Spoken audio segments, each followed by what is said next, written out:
ہم بھی تمہارے مقابل ایسا ہی جادو لائیں گے. ہمارے اور اپنے درمیان ایک وقت مقرر کر لو، نہ تو ہم اس کے خلاف کریں گے اور نہ تم، اور یہ مقابلہ صاف میدان میں ہوگا. فرعون نے ملک بھر کے ماہر جادوگروں کو اکٹھا کیا اور ان سے کہا، موسیٰ سے مقابلے کی تیاری کرو. اگر تم غالب آ گئے تو میں تمہیں انعام دوں گا اور تمہیں دربار میں خاص مرتبہ دوں گا. اور پھر مقابلے کا دن آ پہنچا. میدان سج گیا. ہزاروں لوگ جمع ہو گئے. فرعون کے اشارے پر مقابلہ شروع ہو گیا. جادوگروں نے موسیٰ علیہ السلام سے کہا، اے موسیٰ، پہلے تم پھینکو گے یا ہم پھینکیں؟ حضرت موسیٰ علیہ السلام نے فرمایا، تم ہی پھینکو. جادوگروں نے جو ہی اپنی رسیاں اور لاٹھیاں زمین پر ڈالیں، وہ سانپ بن کر دوڑنے لگی. پورا میدان خطرناک سانپوں سے بھر چکا تھا. مجمع پر ہیبت طاری ہو گئی. حضرت موسیٰ علیہ السلام نے فرعون کی جانب دیکھا. یہی وہ لمحہ تھا کہ جب حضرت جبرائیل علیہ السلام نے اللہ کا پیغام پہنچا دیا، موسیٰ اپنا عصا زمین پر ڈال دو.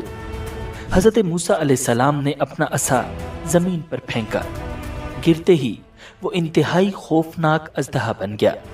وہ اپنا پھن پھیلائے چاروں طرف گھوم رہا تھا اور پھر اچانک اس نے جادوگروں کی رسیوں کو کھانا شروع کر دیا.